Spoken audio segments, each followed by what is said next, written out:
Ажырасу Алла сүймейтін іс. Ажырасу Алла сүймейтін іс. Қазір глобальный проблемаға айналды ажырасу деген. Спокойно болып қалды. Бір-бірімізге ажырасуды беймарал, емін, еркін үгіттейтін дәрежеге келдік. Ажырас, не қыласың ондай күйеуді? Дейміз. Деу оңай болып қалды. Басып қойсайшы дейтін адам азайып қалды. Қандай да бір әйел ешқандай себепсіз еріне, күйеуіне өзін талақ етуді сұрайтын болса, онда оған жәннаттың иісі харам болады дейді. Әйел себепсіз талақ талап ететін болса, ажырасуды талап ететін болса, жәннаттың иісін де иіскемейді дейді ғой. Жәннаттың иісін де иіскемейді, оған жәннатқа кірмек түгілі иісін иіскеу харам болады дейді. Ал жәннаттың иісі жәннаттың сыртынан 70 мың жылдық шақырымда, тіпті бір хадистерде 500 мың деп айтады. 500 мың жыл бойы жаяу қанша километр жерді жүре аласыз. Сондай ұзақтыққа дейін иісі келіп тұрады дейді ғой. Жәннаттан соншалықты дәрежеде ұзақ болады екен әйел. Енді себепсіз деп тұрмыз ғой. Ал қандай себептермен ажырасуға болады? Яғни, мына бір, мен қазір санаймын, мына бір себептердің тысында әйел ажырасам сенімен десе, босат мені десе, кетем десе, періштелер оған лағнет оқиды, оған жәннаттың иісі де сезілмейді дейді.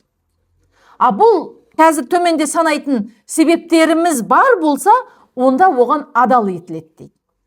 Ондай бір харамдық, лағнет оқу, жәннаттың иісін сезбеу деген нәрсе төмендегі себептермен ғана нәсіп болады дейді. Бірінші, егер күйеуі ұрып соқса, тұрақты түрде езіп қарым-қатынаста болатын болсын, сөзбен езеді. Әрдайым жаңағындай төмендетеді де тұрады. Анда сондағы еш нәрсе қылмайды енді. Күнделікті қарым-қатынасы езіп өмір сүреді әйелін. Адам бойын көтере алмайды, сөзбен басып тастай береді. Басқанда да енді өзіндік несі болу керек. Адамның көңілін қатты түсіріп тастай береді. Немесе ұрат та жатады. Енді бұл жерде ұру мәселесін айтпаймын. Өзіңіз құтырып алып, өзіңіз бәлездеп ұрғызған болатын болсаңыз, онда оған ол себепке жатпайды. Одан да ұрғызбаудың жолын қарастырыңыз. Ашуын келтірмейтін жолдарда жүріңіз. Разылығын алуға тырысыңыз, бірақ сонда да ұратын адам болатын болса, онда ажырасуға болады екен. Тіпті ұру дәрежесіне келген кезде қатты ұратын болса, ажырасуда керек болады. Рұқсат тұрмақ, ондай адамнан тіпті ажырасу керек болады.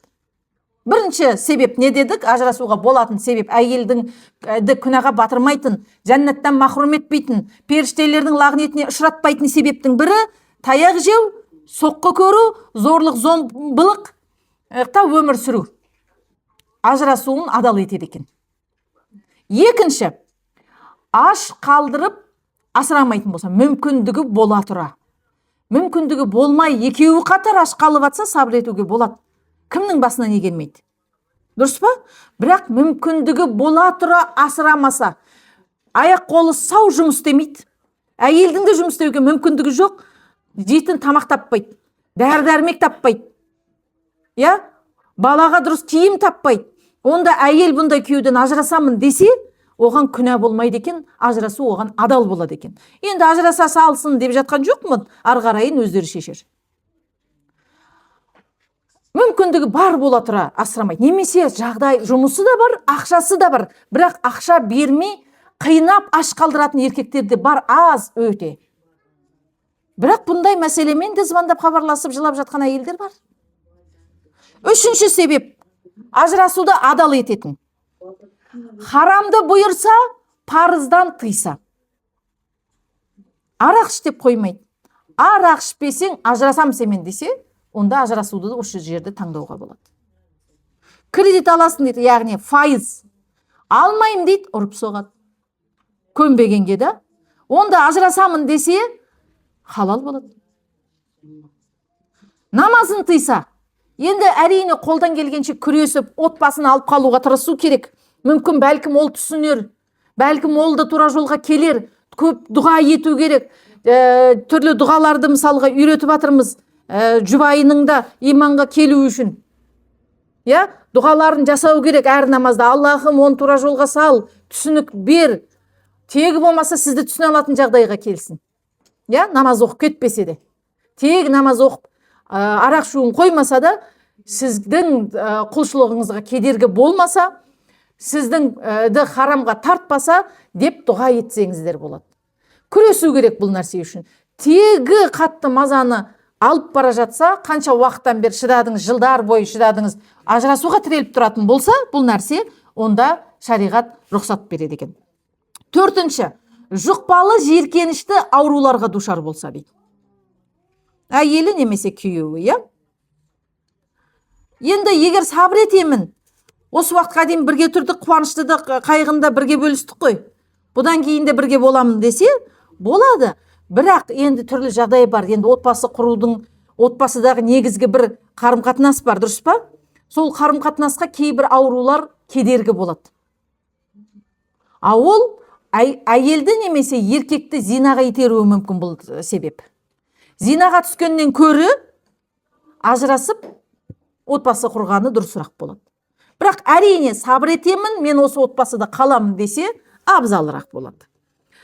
Яғни бұл жерде ажырассын деп тұрған жоқпыз, ажырасуы оған күнә болмайды, харам болмайды деп тұрмыз. Бесінші, діннен безсе, яғни мұсылманшылықтан басқа дінге ауып кетсе, немесе бүкіл діндерден бас тартса, атеист болып кетті, немесе басқа бір дінге сенетін болса, онда жаңағы пәтуаға жүгінеді. Бірінші пәтуа бөліміне хабарласады. Қазіргі таңдағы немен айтқан кезде, баяғы уақытта қазыға сөйлеседі. Қазы жаңағы күйеуіне белгілі бір уақыт береді, оларға насихатта болады. Оның бері қайту үшін, қайтадан мұсылман болу үшін өзінің талаптары бар, орындайтын. Сол талаптар орындалып, жақсы болып кетсе, отбасын жалғастырады.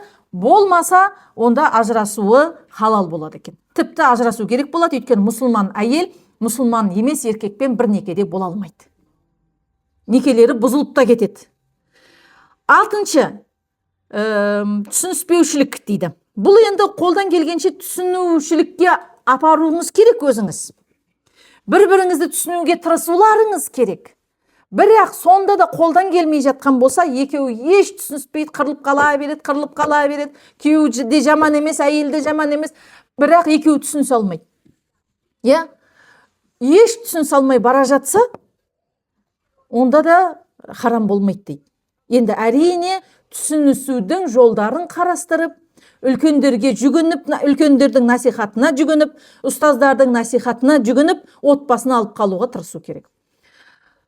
Есірткі нашаға беріліп кеткен болса, ішімдікке салынып кеткен болса, енді анда-сонда шетіндерді айтып атқан жоқпын, салынып кеткен болса, отбасының мазасын алатын болса, ажырасу халал болады дейді. Есірткі мәселесінде ескертіп арнайы басып өтетін нәрсеміз бар. Егер жаңадан бастап, жаңадан кірісіп, емдеп алуға болатын болса, әрине осы жолдарды қарастыру керек, бірақ салынып кеткен болатын болса, ажырасу керек. Адам өмірін аман алып қалу керек. Бір күні өлтіреді өйткені. Қаншама осындай жағдайлармен кездестік. Болды, ажырас десең, біздің әйелдер, байқұстар шыдамды ғой. Шыдап жүре береді, ол жақсы болады дейді. Үміт жоқ ондайлардан. Бірақ процент үміт бар.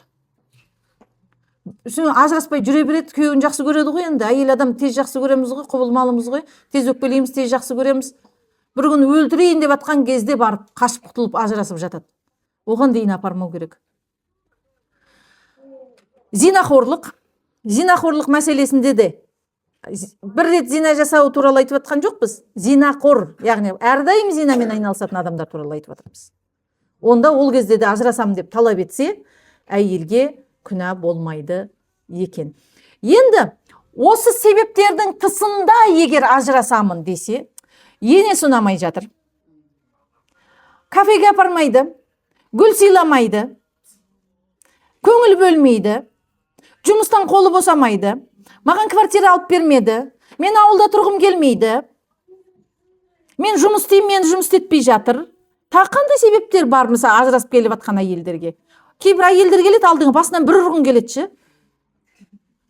жыныңды келтіріп айтып ырбиып отырады да алдыңа келіп мен ажырасам себебін айтқан кезде ой өзіңді әрең ұстайсың ішінен ана төбесінен төмпештегің келетін әйелдер бар да айтады ғой маған внимание бермейді елдің бәрі ана гүл алады осы күйеулері кафеге апарады менің күйеуімде түк жоқ дейді ғой ажырасам мен онымен дейді ой қалай ұрғың келмейді андай адамды ше жының келеді ғой енді ұруға болмайды да просто біреудің қызын өзіңді ұстап тұрасың сондай себептер бар болмашы себептермен ажырасамын деп яғни бағана біз қанша себеп санадық 8 себеп санадық та соның тысында ажырасамын десе жәннаттың иісінде иіскемейді жас бесіктің ішінде екінші әйел алып кетті деп ажырасамын деген бар мына біз 8 ненің ішінде қоспадық егер зина жасап жүрсе жаман әйелдерге барып жүрсе точно жаман әйелге барып жүрсе бір-ақ рет барса да уже ажырасу талап етуге болады да өйткені ол онсыз да ол әйел барып жүрген әйелі бірнеше еркекке баратын әйел ол уже ауру жұқтыру мүмкіндігі бар енді өздерінің арасында келісіп жатса өздері білер бірақ ажырасамын деп жатса онда әйелге күнә болмайды екен мен бұл жерде ажырассын деп жатқан жоқпын ажырасамын деп талап етсе әйелге күнә болмайтындығын айтып жатыр 8 себеп санадым оның тұсындағы себеппен ажырасамын десе күнәһар болып қалады екен біліп алыңыздар ауыздарыңызға ие болыңыздар періштелердің лағнеті Алланың теріс назары ашулы назары және жәннаттан аулақ болу жәннаттан аулақ болу деген сөз тозаққа түсу деген сөз или жәннатқа барасың или тозаққа барасың жәннаттың иісін иіскей алмасаң демек тозаққа бара жатырсың деген сөз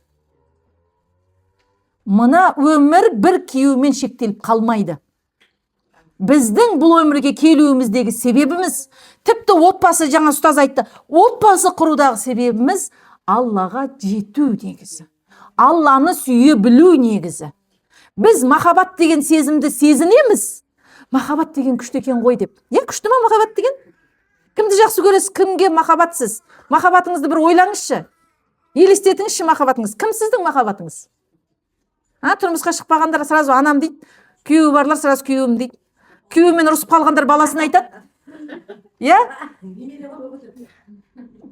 күйеуі о дүниелік болып кеткен балалар әрқайсысы өзінің жұбын құшақтап кеткендердің махаббаты немересі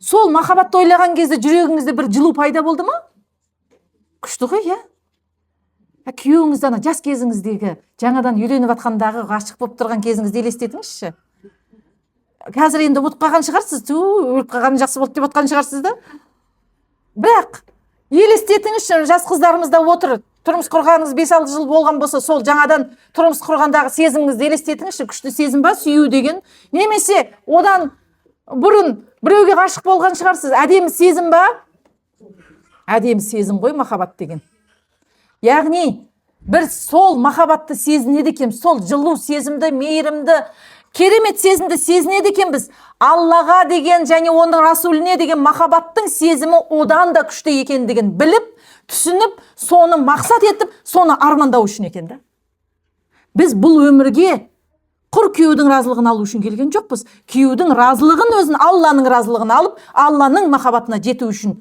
келген екенбіз ал егер сіздің махаббатыңыз күйеуіңізбен шектеліп қалатын болса онда ол нафсани махаббат сізді жәннатқа апаратын махаббат емес егер сіздің күйеуіңізге балаңызға мамаңызға немереңізге деген махаббат ұстазыңызға мектепте мектеп оқушылар бар ма апайларын жақсы көреді апайларына деген махаббаты енді олар әлі бала жалпы сізді Аллаға жетелейтін болса тура махаббат ақиқат махаббат осы екен енді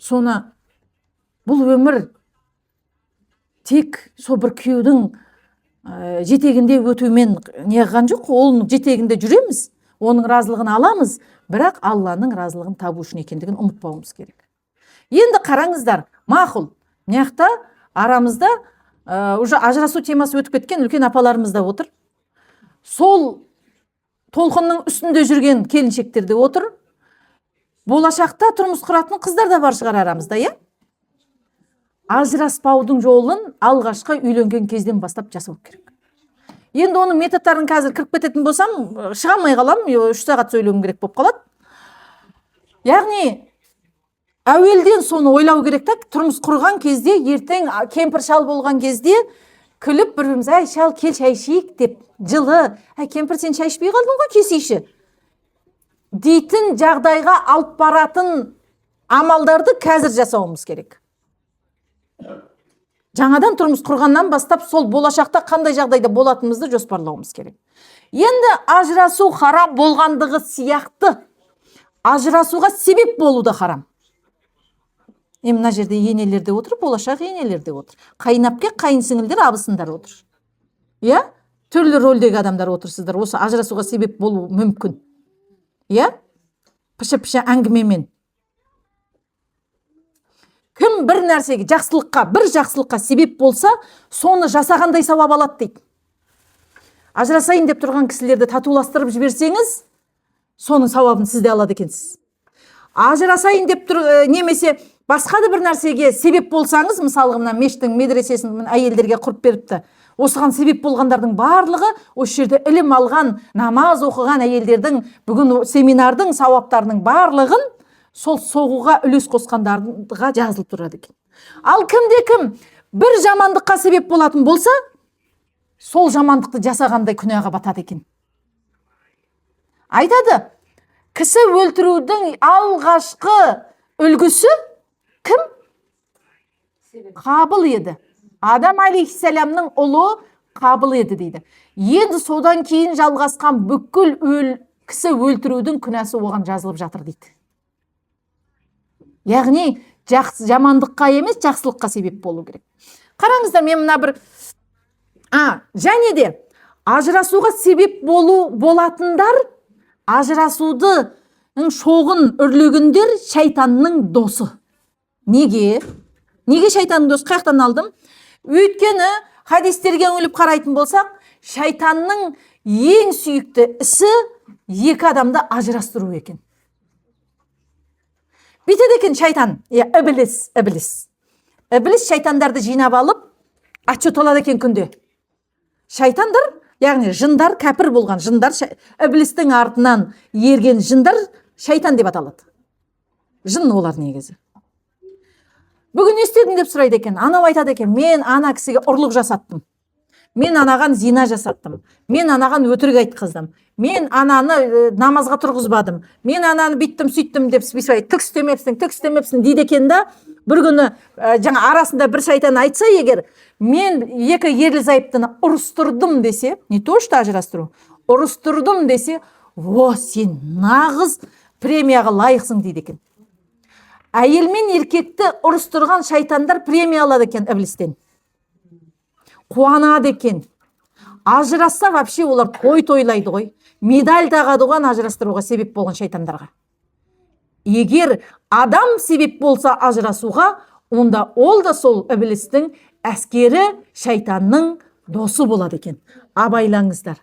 Қолдағы келіндердің ажырасуына емес, ажыраспауына себеп болыңыздар. Керісінше басыңыз, ұлыңызға сөзіңіз өтеді ғой. Әйтеуір келін бөтен екен деп ұлыңызды қорғаштай бермей, балам, әйел деген вниманиені қалайды деп қойыңыз. Сізді әйел болдыңыз ғой, жас болдыңыз ғой. Сәл жылы сөзіңді айтып, жаным күнім, сен красавицам, мен сенен артық ешкімді жақсы көрмеймін. Сен ең керемет жансың. Сәл сабыр ет енді.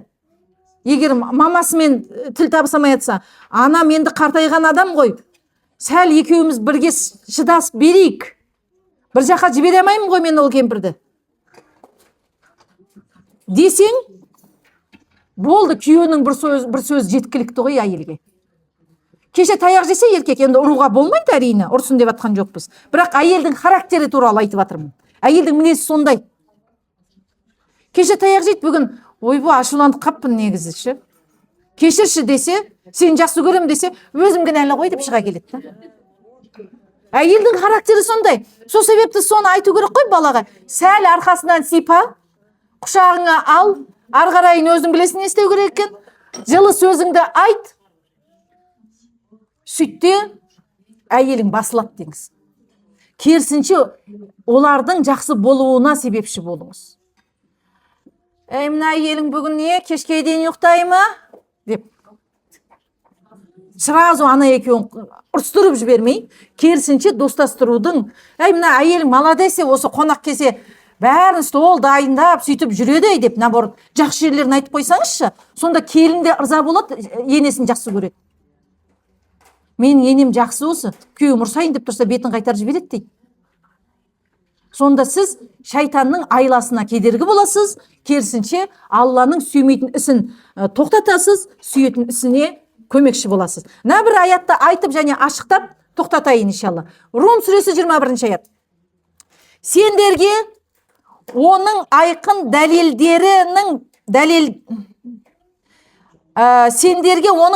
дәлелдерінің бірі ретінде, Алланың, яғни Алланың құдіретін білдіретін айқын дәлелдер ретінде өз болмыстарыңнан жандарың жай тапсын деп сендер үшін жұбайлар жаратып, араларыңа сүйіспеншілік пен мейірімділік сезімін ұялатты дейді. Кім ұялатты? Алла. Расында осыны ақылға салып ойланатын қауым үшін айқын дәлелдер мен ғибраттар бар дейді Рум сүресі 21 аяттан. Енді қарасаңыз, жеке-жеке сөздерді ашықтайық. Өз болмыстарыңнан жар жаратты дейді. Яғни бұл сөзлемге қарасақ, Алла адамдарға жар ретінде адамды жаратты, хайуанды емес. Қазір әсіресе шетелде біздің елге де кіріп жатыр миссионер масондардың арқасында. Адам мен хайуанның үйленуі деген сияқты нәрселер енгізіліп жатыр. Хайуанның өзі білет өзінің жұбы кім екенін. Ақылы жоқ. Хайуанның өзі сиыр, бұқаның жұбы сиыр екенін, айғырдың жұбы бие екенін білет. Қазір одан бөлек мақұл адам мен хайуандар отбасы сияқты бір өмір сүріп атқан, енді ерлі зайыптының тірлігін жасап атқандар. Бұлай тұрсын, мыналар да бар. Еркек пен еркек, әйел мен әйел ерлі зайыпты сияқты өмір сүріп жатқандар. Хайуаннан бетер қылық бұл. Өйткені маған мысал ретінде хайуан алып келіңізші, мынандай бір жануар бар, еркек пен еркек, әйел мен әйел қосылатын. Бар ма табиғатта мысал?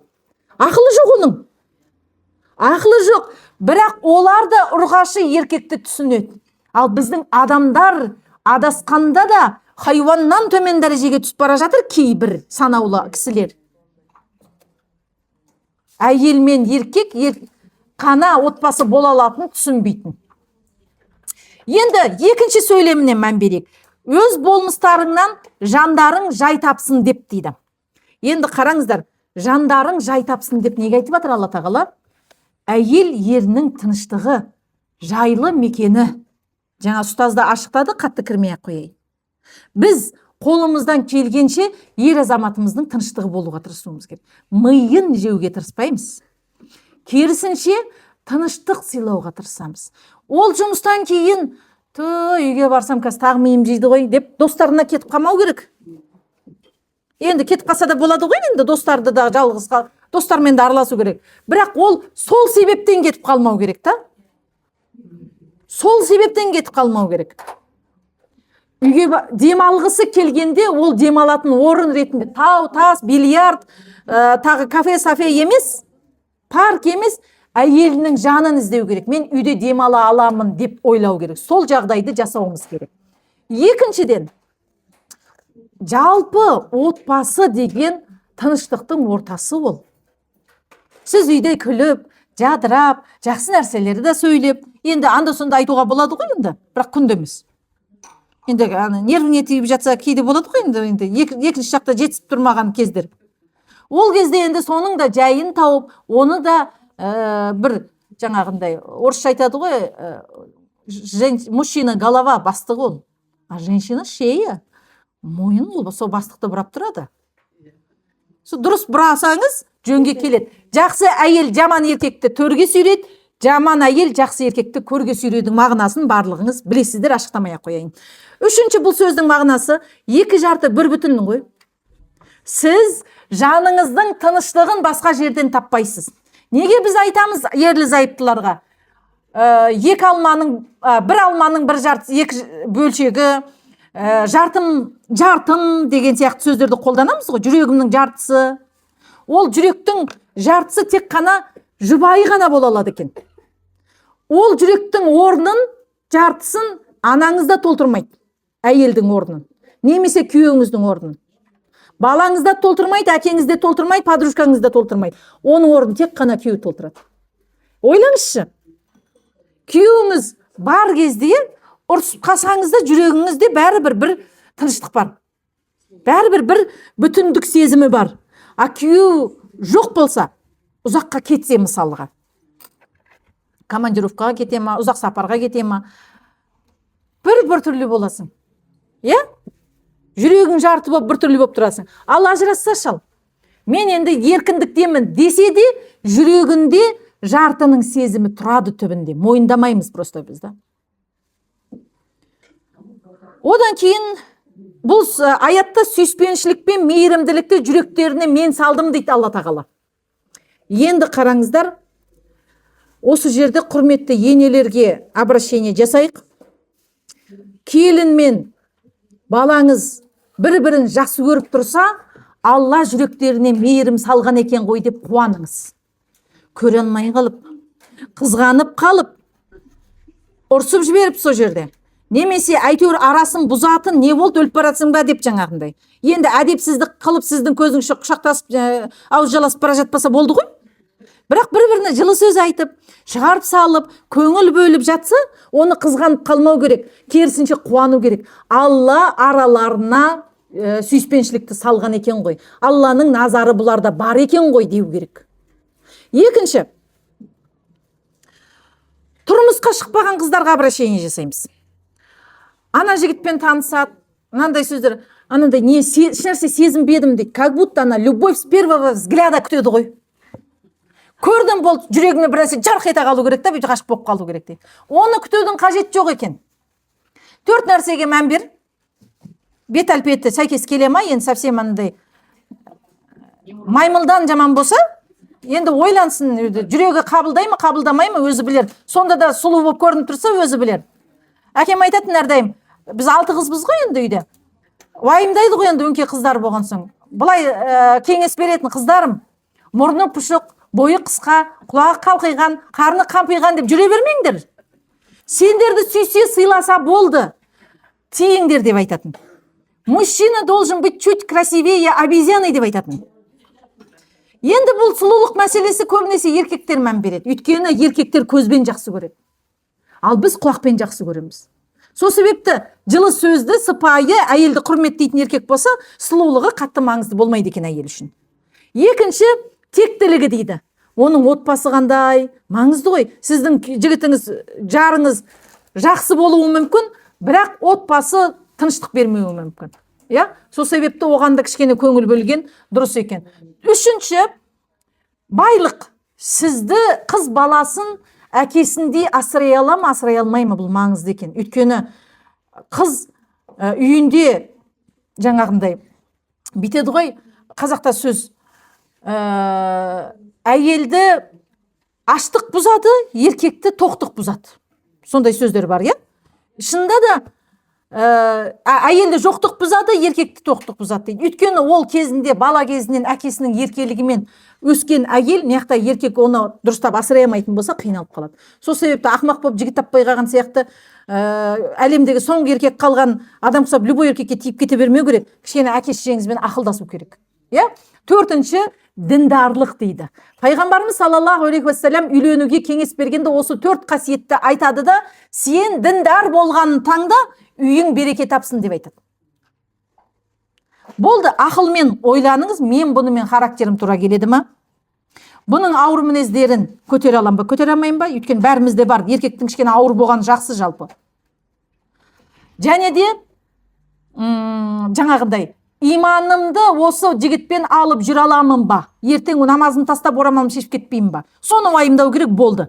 Ал неке келескен күні махаббатты Алла өзі салады екен арасына. Өйткені Рум сүресі 21 аятта араларыңа сүйіспеншілік пен мейірімділікті өзім саламын дейді. Яғни құрметті бойдақ қыздар, иншалла, жүрегімде андай любовь с первого взгляданы күтіп жүре бермей, жүрегімде бір шок пайда болу керек деп күтіп жүре бермей, ақылға салып, ата-анаңызбен ақылдасып, тұрмыс құруды кешіктірмеу керек екен. Расында ойланатындар үшін ғибратпен дәлелдер бар дейді осы ерлі зайыптының арасындағы мәселелерде.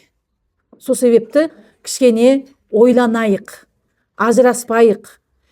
Ажырасу керек жағдай болып бара жатса, өзіңізді жан пида қылып жүре бермей, ажырасу да керек. Әрине, бұл көпшілікке айтарымыз ажыраспа. Өйткені көп үйде болмаш нәрсеге ажырасып жатыр. Өте аз процент кісілерге ғана айтамыз. 100 адамнан бір адамға айтатын шығармыз, сенің жағдайыңда ажырасу керек деп. Қалған 99 адамға ажыраспа, сабырлы бол, осындай қателіктерін түзе, осындай жақсы нәрселерді істе дейміз. Сол себепті әрі ажыраспайық, әрі ажырасуға себеп болмайық, құрметті аналар. Алла разы болсын сіздерге. Раббым бұл сүймейтін ісін жер бетінде азайтсын және сол азаюына біздерді себеп етсін. Алла разы болсын. Ұзатып жібердік па?